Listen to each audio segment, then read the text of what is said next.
Existem acontecimentos que marcam a história de um país e fazem a população parar para acompanhar nos noticiários o desenrolar dos fatos, de tão intrigante que eles podem ser. Vamos lembrar de 5 acontecimentos que praticamente pararam o Brasil nestas últimas décadas. O Brasil já teve e ainda tem excelentes pilotos automobilísticos como Emerson Fittipaldi, Nelson Piquet, José Carlos Paz, Rubens Barrichello, Felipe Massa e outros, mas nenhum deles conseguiu atingir o patamar que Ayrton Senna alcançou, tanto em vitórias como também em simpatia com o público. Senna, além de um grande piloto, deixou uma marca indelével no mundo do automobilismo. Ele foi 3 vezes campeão mundial, de 1988 a 1991, competindo pela McLaren. Acumulou 41 vitórias na Fórmula 1 e 65 pole positions.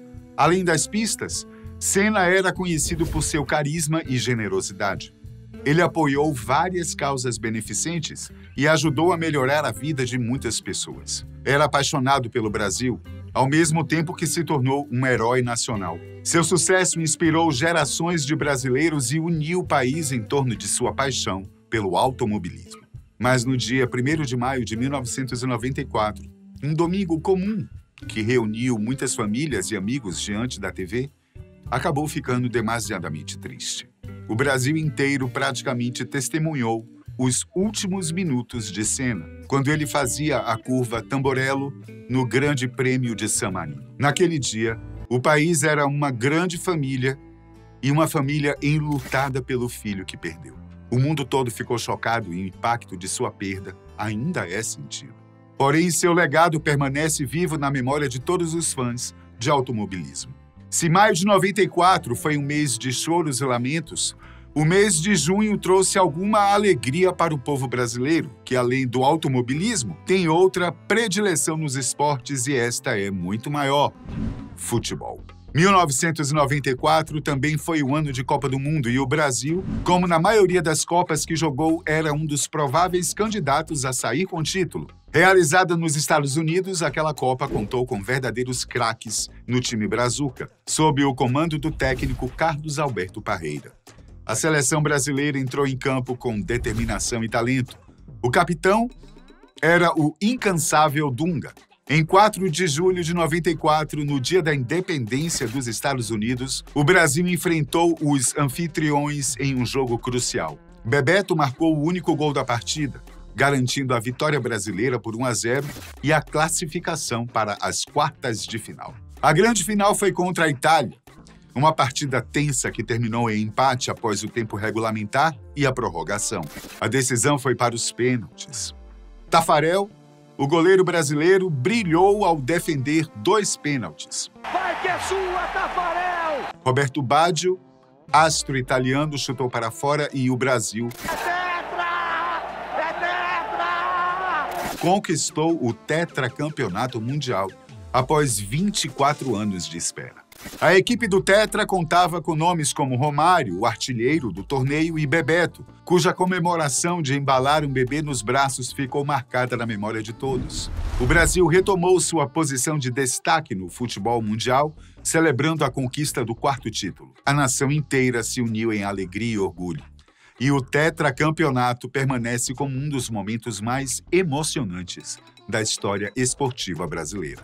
No campo da música, no início dos anos 90, o Brasil ganhou um grande presente quando surgiram alguns jovens de Guarulhos, no interior de São Paulo. Os Mamonas Assassinas foram muito mais do que uma banda de rock. Eles eram uma explosão de alegria, irreverência e talento que marcou a década de 90 no Brasil.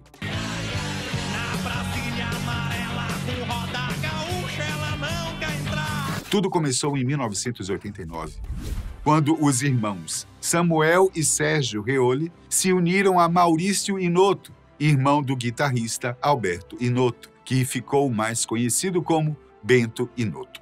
Juntos, formaram a banda Utopia. A Utopia realizava covers dos sucessos da época, mas algo grandioso estava prestes a acontecer.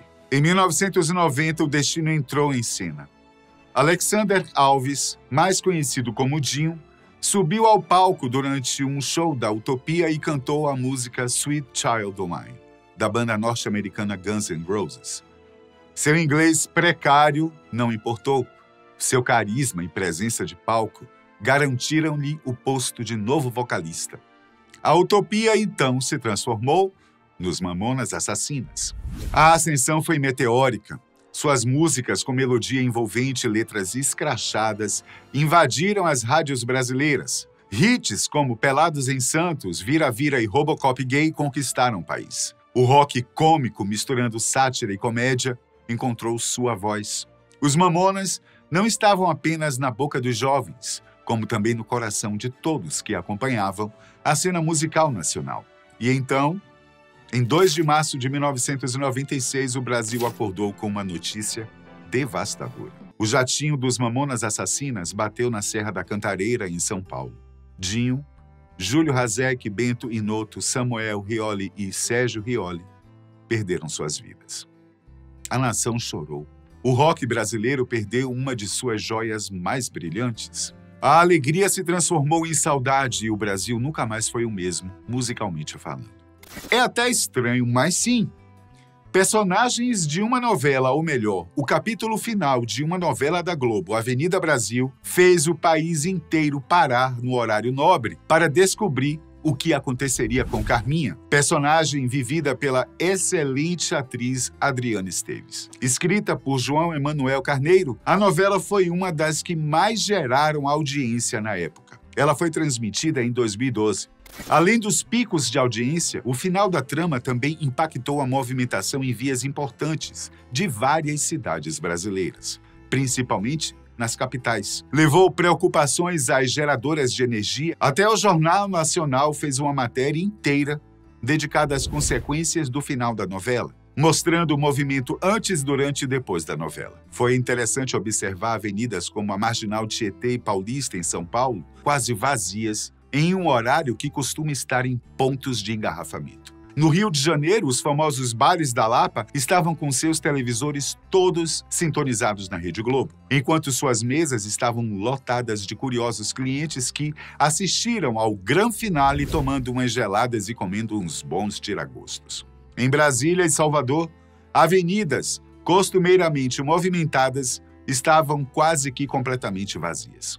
Já então, presidente da República, Dilma Rousseff, chegou a cancelar um comício que faria na capital paulista em apoio a Fernando Haddad, então candidato a prefeito de São Paulo. Até o jornal britânico The Guardian publicou que a presidente do Brasil preferiu não competir com a audiência da trama. O veículo britânico ainda argumentou que o adiamento do comício fazia sentido, uma vez que a Avenida Brasil simbolizava, abre aspas, a ascensão de um grupo social que era pobre anteriormente e agora aparece entre o grupo de consumo mais poderoso do país. Fecha aspas. Em meio às preocupações com o final da novela, havia outra mais séria e que não tinha a ver com o destino dos personagens: o risco de um apagão nas cidades.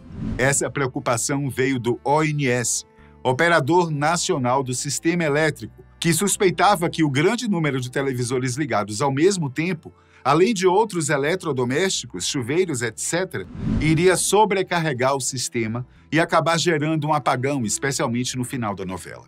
Normalmente, o operador marcava aumentos de 5% no consumo e, então, o órgão recomendou a todos os subsidiários que gerassem uma folga de energia. Não foram registrados apagões em grande escala, no final das contas, mas que o país parou para ver como seria o destino de Carminha e Nina, sim.